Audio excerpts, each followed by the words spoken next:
Great. So, really quick, we usually have around 30 to 45 minutes together. Mhm.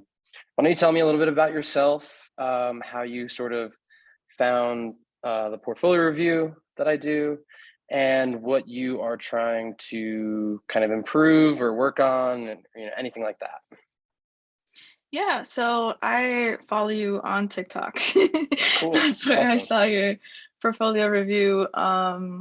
I recently just I keep saying recently because I keep, feeling like it was really recent, but it's almost been a year now. I graduated from Parsons in design in New York.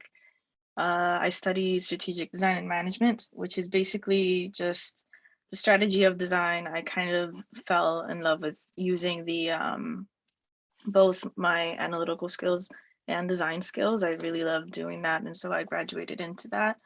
I, with that, ended up working before COVID with within a marketing internship with a company, and they taught me a lot when it came to organization, but also with email marketing and all sorts of, other kind of minimal design work. And then after that, I graduated doing a project capstone with a company called Obligo, which I was the strategy designer for that.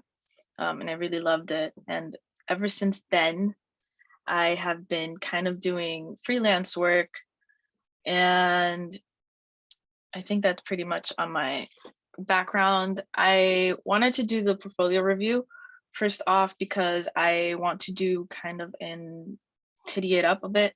It was kind of my first portfolio that I did with school as a student, and I haven't figured out one how to really organize the content. I feel that the content doesn't very give storytelling with it.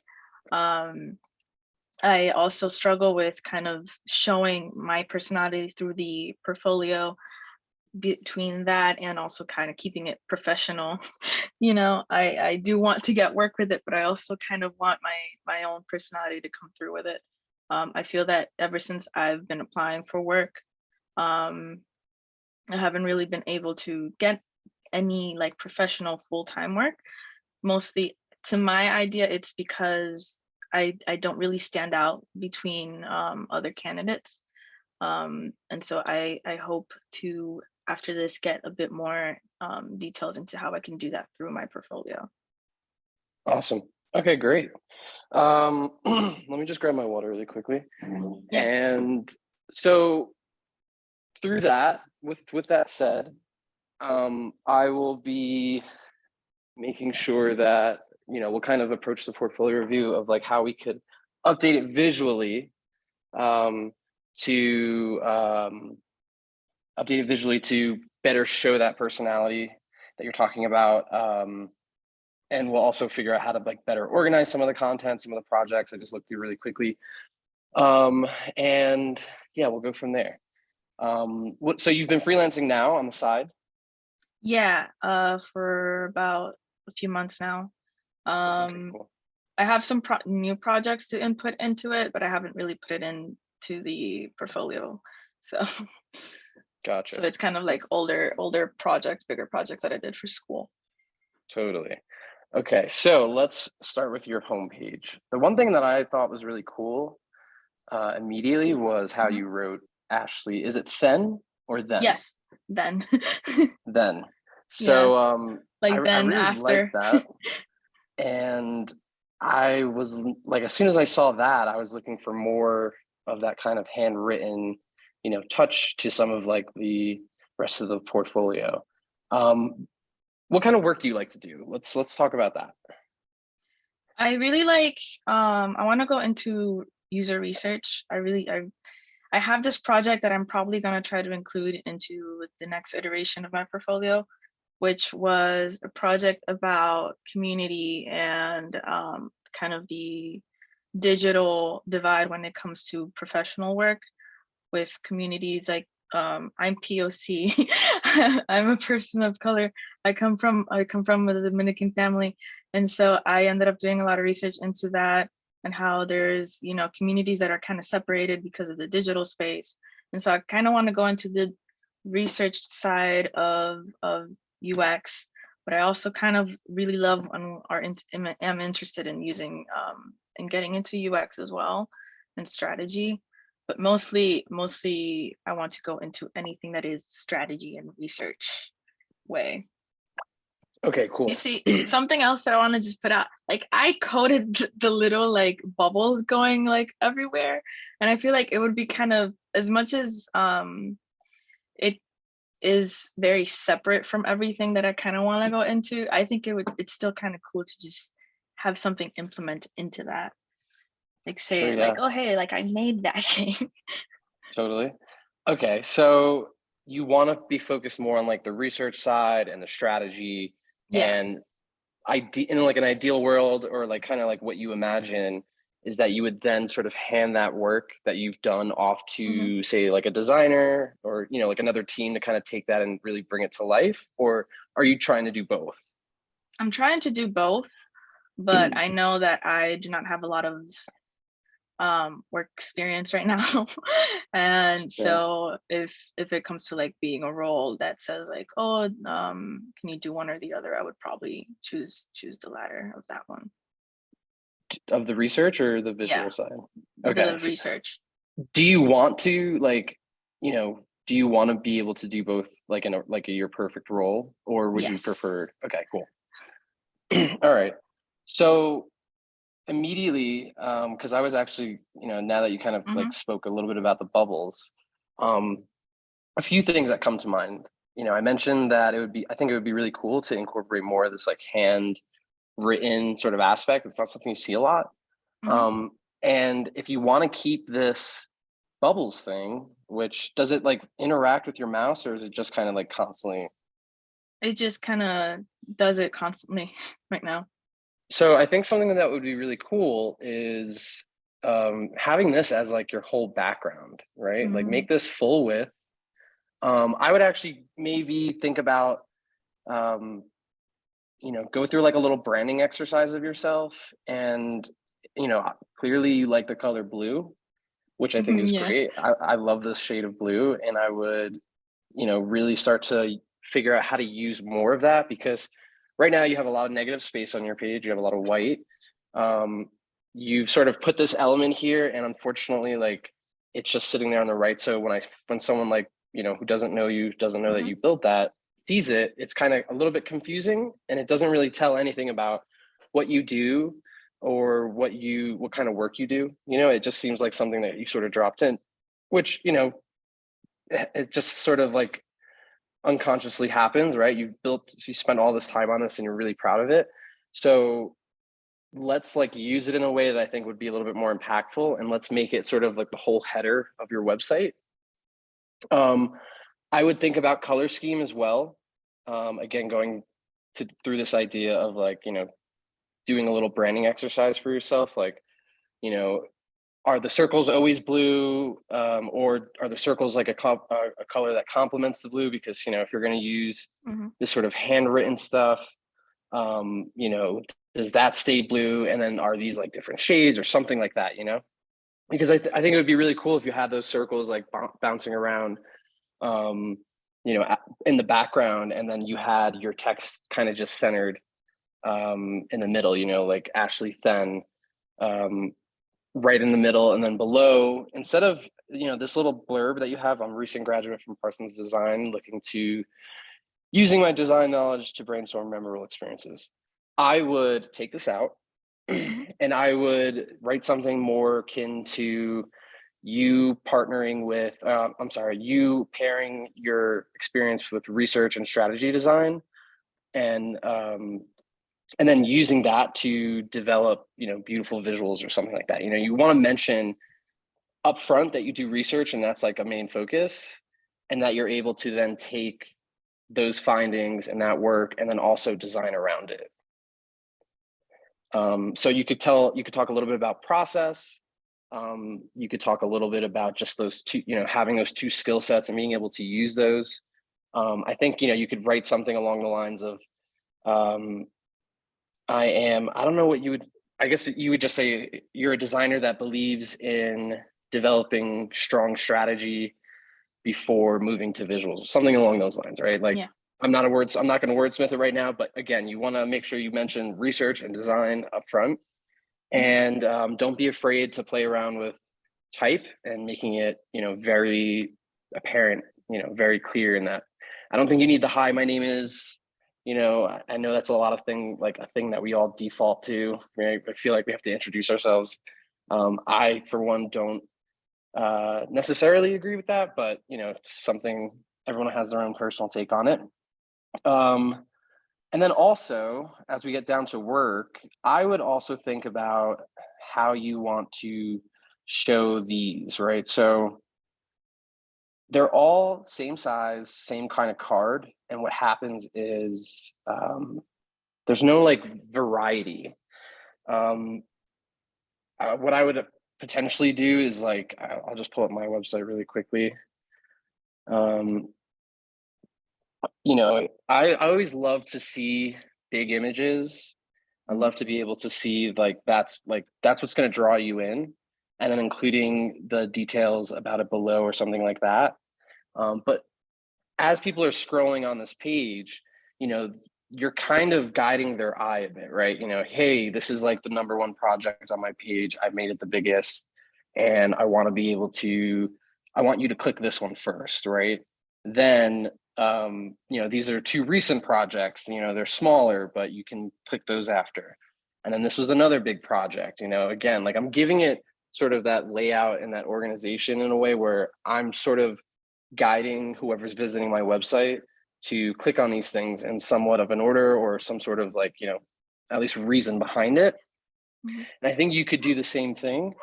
I think it would be really helpful. Like this would be a great, image, like just really big on the page somewhere. You could keep them, all the same size with these cards if you wanted to. But what I would actually do is like really use these images. Just a little technical note as well. Like I should be able to click anywhere on this thing and take me to the project. So you'd want to make sure that this whole thing is like a link almost. Right now these are showing up as links, but I can't actually click them. And then when we get to like our project pages, the one thing that I noticed immediately is like you have like, this is great to show. I would actually, again, make this like a big page. And I also noticed you're kind of like hitting on this like, hey, this is like a piece of tape thing. Like talk me through some of your thinking for the layout for these pages. Yeah, so for the pages, I did some research on case studies. And so it was like, I had like a class that tried to kind of explain it, but it was more very generalized class. It wasn't very into specifically like what you're going into. And so what I wanted to do was basically just kind of input the material and explain like this is kind of like what I had to do. But I also really, really wanted to kind of showcase my personality through it because I felt like it looked so just like information in there. But I honestly did not figure out how to do that.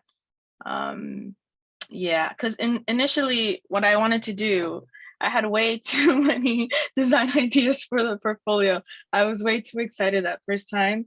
And so what I wanted to do at first was to kind of make it look as a sketchbook because I primarily use a sketchbook for a lot of things. And so I was like, oh, if I make my portfolio kind of like sketchy and me kind of circling things and everything else,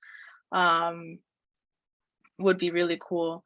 But I honestly, at that time, I didn't really have the time to do it. But also I had way too many kind of like colors that I wanted to use and schemes and everything. And so I just ran out. I was kind of Sure, yeah. overwhelmed with my own head. So going back to that idea of a branding exercise, right? Mm-hmm. Because I love that you want this to kind of resemble a bit of a sketchbook and feel like, something that you're constantly working with, right? I like that idea a lot. But when you have the things like the tape, it feels kind of like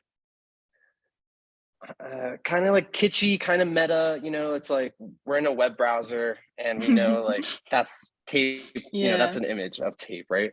What I would do though is, because I think the idea of having this feel more kind of like a sketchbook where you're drawing notes, and again, you can use that to guide someone and draw attention along to the process. Because I think right now what's happening is you have a lot of text. Your formatting of the page, right? Like these are really long lines of text, and what's going to happen is that people are just going to browse right through them. Mhm. So what I would actually do is, going back to that, this like beautiful moment of handwrittenness, I think you need to start getting this all over your website. And I think you like a great way to start doing that is with these project pages. If you can avoid, well, I would, yeah. So hold on one second. Let me just see. Thrifted, and then this is the same type. Okay, cool. So you can have your title up here and your little brief description. I would work on maybe just formatting this a little bit better, having a little bit better structure. I would take a look at like other portfolio websites that have really good typography and get a sense of hierarchy, right? I think right now you're just kind of like jamming all this information here and it's a little bit cluttered. The next thing that I would do is, for these bits of text and to better guide people along these pages, right? You really want them to kind of like read through it, see it, appreciate it. I would actually start using the same thing that you did here. I would make a couple of different I'm guessing this is like scanned in. Yeah, that's pretty much scanned in. And I'm guessing that underline is not scanned in. Mm. No, Okay. it was just like a, sorry, my dog's having a moment. No worries. It was on this app that I kind of use to sketch stuff into my iPad sometimes. And so then I just kind of stuck it in there. Gotcha. So what I would do is I'd have the underline drawn in as well, right? Don't miss that part, because I think you can do some fun stuff, different angles. Mhm. But instead of these headers, right, that you have on the page, I would actually start doing, drawing those and then having them as like the heading or the part that catches people's eyes, like you could have one that's written out background, and then you could have a line drawn from it or an arrow, and then there's your text that you have here. Again, I would look to kind of bring in the width on this, and I'll show on page. Ooh, that's not good. Let me zoom out. And there's some things here that are happening, I guess, with, let's see, what does this look like? Okay, so you don't have a mobile version. Definitely need to get some mobile working, make sure that this is like mobile friendly. But right here where we have our text, okay, I would say you'd want to keep it to with 400 pixels. So you could start playing around with like how wide you want this to be set. So something like this, but then imagine instead of you just having the background here, you had that like nice drawn, you know, drawn out with an arrow pointing it to it. And then below that, you could even get more crazy where you draw like an arrow from the background to the next blurb of text that you want people to read. And that could be your element of like bringing in sort of that sketchbook feel. Because again, like what's happening here a bit is you just have these big walls of text and they are kind of like, to the eye off-putting, right? Like you don't always want to just stop and read a huge line of text like that. So Yeah, I it's think also, now that I see it, I find it so overwhelming as well to just have like so much exactly. text in there. Yep, exactly. So, those are kind of moments that could help. And also again, too, like for this image, right? Like there's nothing really like, so actually you put this is actually done with like on the website. So you could easily draw, Venn diagram, right? And have that dropped in on the page as an image rather than, just the sort of standard circles, right? Again, adding more of that sketchbook feel to it. For things like this, right? So I'm guessing this project was this like a school project? Yeah. Okay. And you were doing the blah, blah, blah, this background was done over a period. Prompt was to find a pain point. Okay. So now you're like sort of proposing how to update the app and things like that, right? Yeah. Same thing here with your images. I'm not a fan of keeping them in these borders with sort of like, drop shadow, just a little too much for me, right? Mm. What I think would actually be a bit better is potentially having like just one image of all four of these screens and having that kind of go full width across the page to kind of tee up the section that Yeah. like, now we're talking about the updates after the problem was kind of identified. And then you can, below that, right? Like, again, we're just sort of like trying to tee up like, okay, now we're in a new section. Now we're going to be talking about the interface. And then you could have your blurb of text there. Below that, you could then start to get into the individual sort of sections or, pieces or things that you started to mess around with.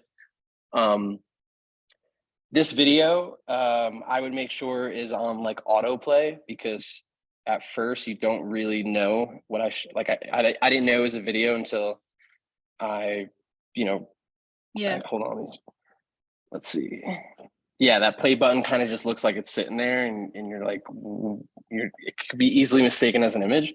So I'd make sure this video auto plays, and I would even just put it in. Now I don't know if this is like. If this is the format of the video, but if you could re-export it in like just a square, Mm. and it's fine if it has a bunch of negative space on both sides, that's okay. But I think that's going to be a little bit better, especially when we are creating like sort of this 2-column layout in your project pages. You kind of want that to fill a bit, and when it doesn't, it creates like all this weird negative space. And same thing with these too. Yeah. Like I would just start putting these in squares rather than, these really tight images, sort of odd ratios. And then same thing, as you're going down, all these like headings could be hand drawn, really drawing attention because right now they're small. They're, again, like if you're just scrolling through the page, there's nothing stopping me here except like a few images to like really stop and look. And so again, we want to make sure like we keep in mind, like, okay, we're trying to guide whoever's looking at our website. We want to tell a story as they're scrolling down the page, and we want them to stop at this section. We want them to stop at this section, and so on. The result. In sum, our team was able to create a thorough business proposal report, blah, blah, blah, da, da, da, da,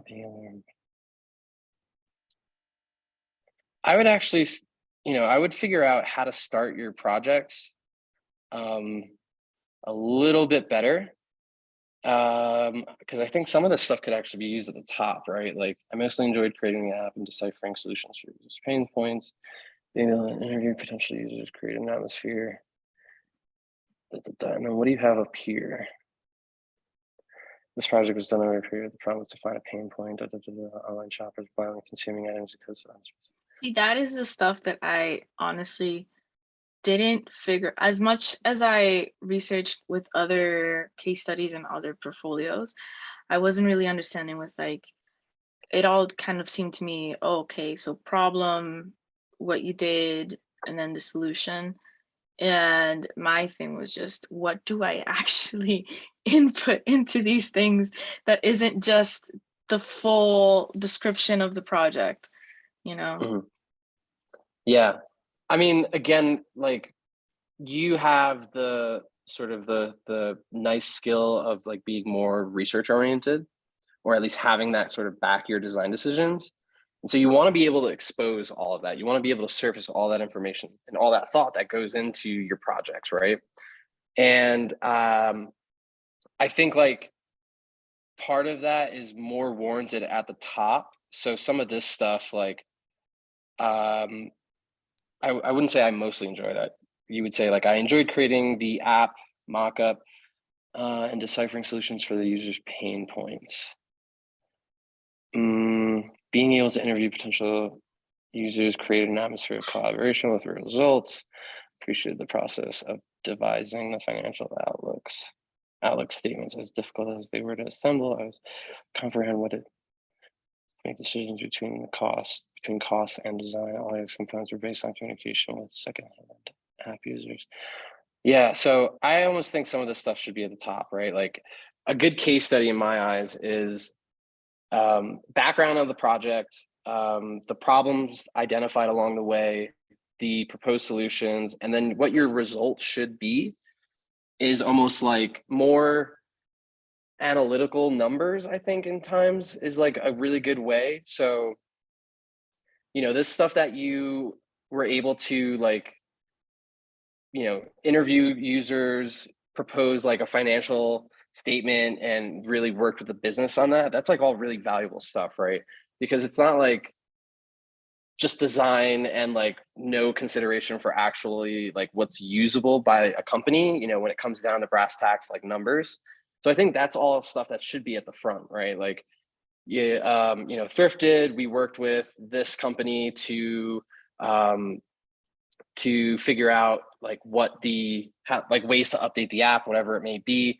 We took in user interviews that I conducted, and we also were able to work with the team on the business side to really understand how they could, you know, roll this out or something like that, or what assets they would need to make this actually come to life. And so I think like that stuff needs to be at the top.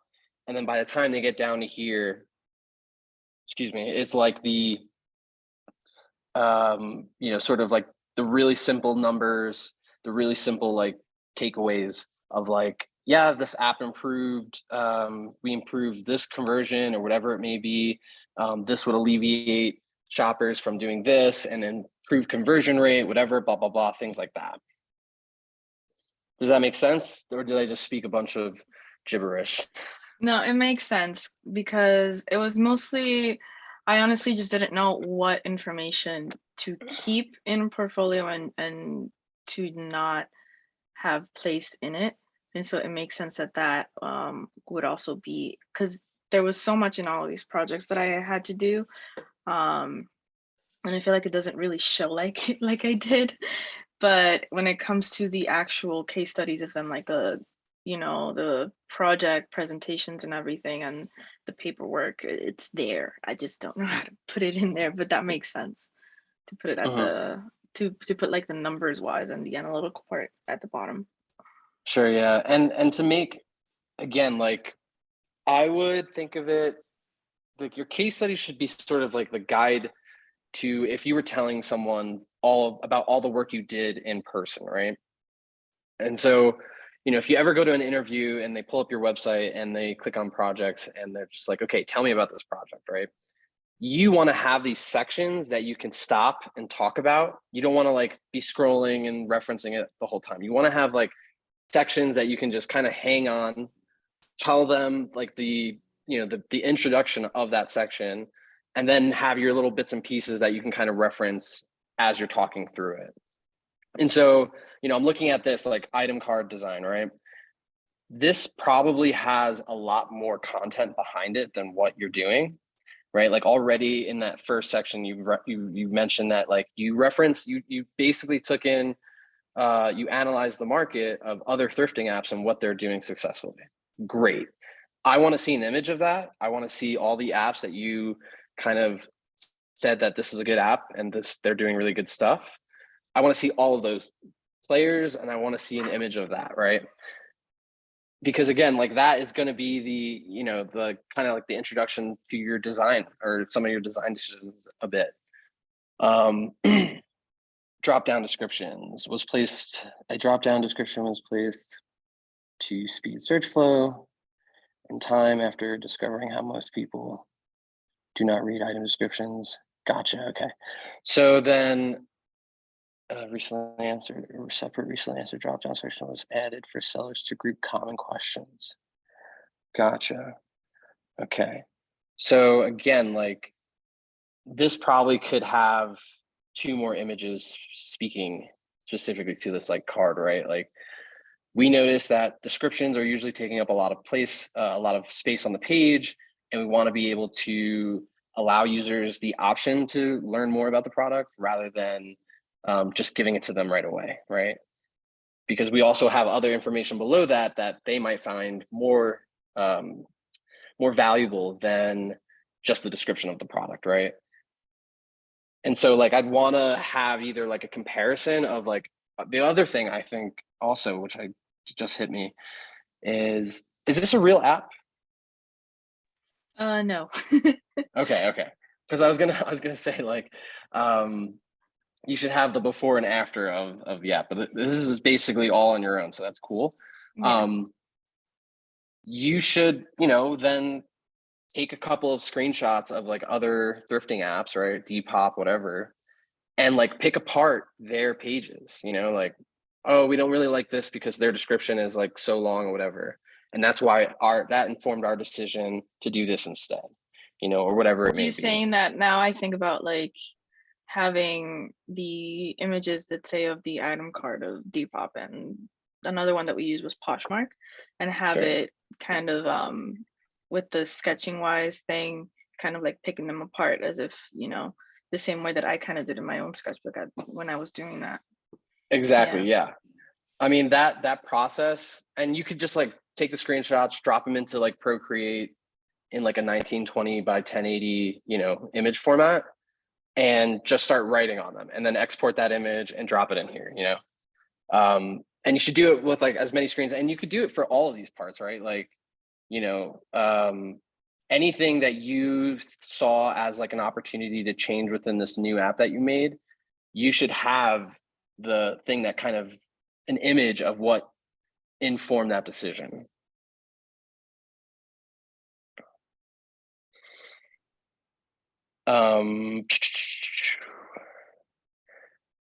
This image could probably go up higher. Yeah. And yeah, I think for the most part, it's just like rejiggering some of the pieces that you have, adding a couple of more images in here, and overall, just really honing in on like that sort of brand image that you want to portray to people. Like I think the sketchbook idea really levels back to you doing research and you doing that work, like writing that stuff down and putting all that like thought together. And I think that could be really nice on the page. I would also, just really simply do yourself a favor and like roll with one color, Yeah. unless it's needed. Like you have green on this one, and then you have orange on this one, and you have purple on this one, like do yourself a favor, take the thought and the work out of it, and just roll with like a color that your whole website's going to be, for all those sections. I would suggest not making the text that you need to read blue, but play around with it, go crazy if you Yeah. want. And then I would also think about like, how you sort of format these a bit. I would rather see like the heading first. Let's just do some live design stuff here. So, okay, this is our span. This is our other span. Where are our, okay, so these are buttons. I do not like how Wix formats this. Yeah, they're not the best, but they they were free from my school, so Sure, yeah. So like, oh, did that not work? Where is this? Oh, wow, it didn't even move it in. Yeah, I don't like that code at all. So yeah, I would think about like formatting these a little bit better. If you're having trouble with Wix, I would recommend like using something like Notion. yeah, I was And actually thinking of that. I'm working on, hold on one second. I should probably stop sharing before I show you all my client stuff. Let's see. So I'm working on share screen. I'm working on a portfolio template now, but you can achieve a very similar effect, of a portfolio. And the thing I think is kind of cool, did I get into the pages yet? Okay. Oh no, wait, no, damn it. I haven't made the pages yet, but you could essentially just like drop all of that text and stuff into a page and not necessarily struggle with like the ins and out of Wix, because I know that can be really tough sometimes. And I think, unconsciously it's sort of taken you away from focusing more on the content. And I'm guessing there's a little bit of overwhelming happening when you're trying to like get these things to look right and lay them out in Yeah, Wix. I don't find it it to was be a such great. a pain in the butt, to be honest. Yeah, exactly. I don't find it to be like the greatest for portfolios. But you could easily do something like this in Notion and just lay all that stuff out and still gain still have that opportunity to incorporate all your little sketched out headings and stuff like that. You will probably lose out on the on having that cool blue coded thing, right? Yeah. But you don't have to like delete it off the web, right? Keep it there for now. It's fine. But I would actually suggest like, yeah, moving into something like Notion, focusing on the content and the images for your projects, then trying to like stylize this website and But I'd go still down be the able rabbit to hole. do like the sketching part of it though with Notion. Since Notion it's Exactly. kind Yeah. of, then I would have to put it as an image, right? Yes. Okay. Yeah. You would just basically drop an image in there. And with Notion, you'd probably want to export that image, basically thinking of it as like, if the image has a bunch of negative space around it, when it gets down to like mobile, you're going to have that negative space create space inadvertently, between the Mhm. text and all the other stuff. So just be conscious of that. But I think that's going to be a lot better for you, a lot more effective. And then you can, at the end of the day, still send that link out and people can view it in a web browser. Yeah. Yeah, that sounds great. I also wanted Go to ahead. just kind of include the sketching because I also want to include it in a lot of videos I'm trying to do. And as a person that does not know a lot about like personal branding, um, I think the sketching part can really kind of join everything together, everything that I'm working on or wanting to work on. Yeah, absolutely. So I would, yeah, so take all that. Any other questions or anything that you want to go over before we kind of, end? Yeah. I just wanted to know, I Googled you, right? Because I just kind of watch your videos on TikTok. So I Googled some information before all of this. You actually live pretty close to where I am right now. You're in Jersey Where are you City. located? I'm Yeah, in yeah. North Bergen. Yeah, I'm like a few minutes away. I So was I in was like, Jersey oh, City for a bit, but I moved. I gave up my apartment a couple of years ago, so now I mm, kind of just work remote and travel. oh, that's so cool. I wanted to know first, just I had mainly three questions. One, so like, how did you begin with design and everything? I know you went to Rutgers, and how kind of like as a postgraduate, how was that for you? And also, I'm trying to create my own like creative community. And if you have like any tips or of any that I can join and stuff like that as well. Sure, yeah.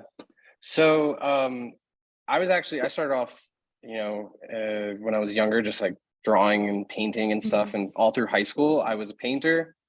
Me Um, too.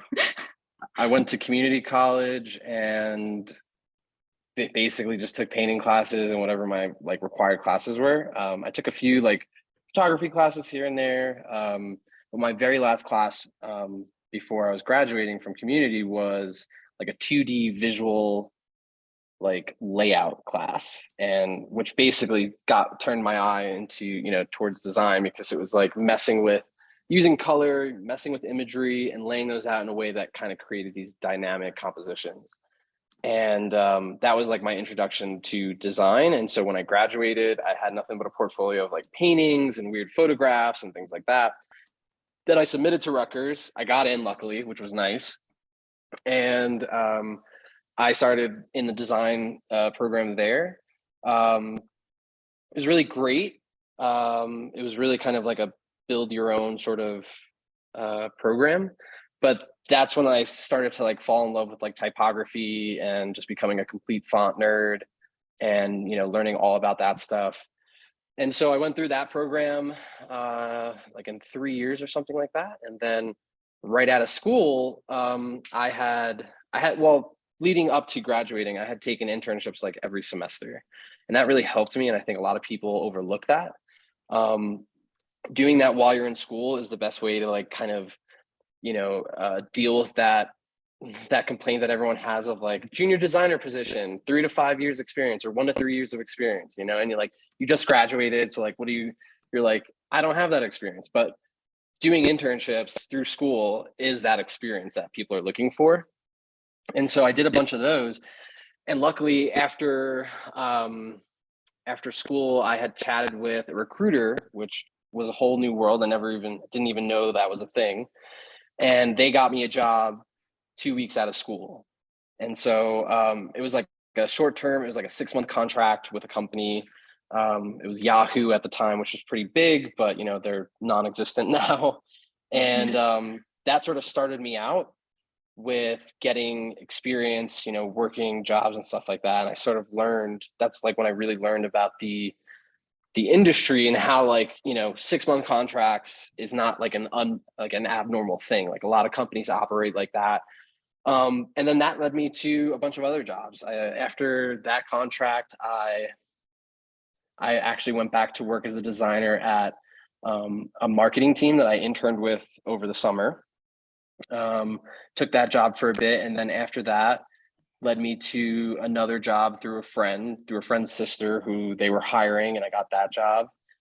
And you know, from there it's just like continuing to leverage your experience and trying to apply for roles that you think are a little bit out of your grasp, but you know, really like you could do anything you want, you know. So yeah, you know, so that's kind of how I got into design, and sort of like a little bit about, you know, that experience. And you know, after 8 years of working for full-time roles, I knew I was going to go freelance at some point and work for myself and build my own little projects. So, you know, at the end of beginning of 2022 is when I decided to actually do it. It's pretty cool. How has it been, like you doing freelance when it comes to getting clients and getting your work out there? So I have a little bit of a different experience because luckily I've had a couple of clients come in that are sort of like ongoing, which is really nice. And you know, like one client I'm working with now is like an agency kind of, and so they work with other companies and they hire me to come on, you know, for certain parts of the project and stuff like that. So that's been really great. Immediately when I went freelance, I went into kind of like finding clients, and basically I just contact people that I either hear on podcasts or read an article about, and I go directly to like their creative director or the CEO, and I just message them on like LinkedIn or something, and I try to like convince them to get on a call with me and see if they have any opportunities available. I did that for 2 clients when I started freelancing immediately, for 3 actually.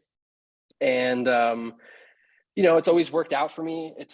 I think just people have a little bit of a fear doing that, right? Because they feel like they're going to make themselves look stupid. And at the end of the day, if you never interact with that person again, then, you know, it doesn't matter. So I get I have that. no shame. I have no shame when it comes to that. And I find has been the best way to get in front of people and get your work noticed, you know. And even if they don't hire you it's a good door to open up and start a conversation, because you never know, later on they might actually have opportunities.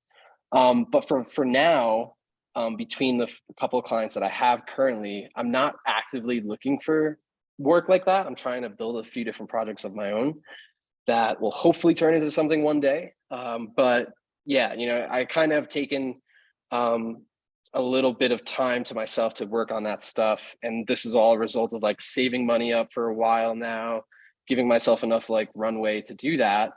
But I'm sure there will be a time where I'll be looking for clients again in the next year or so.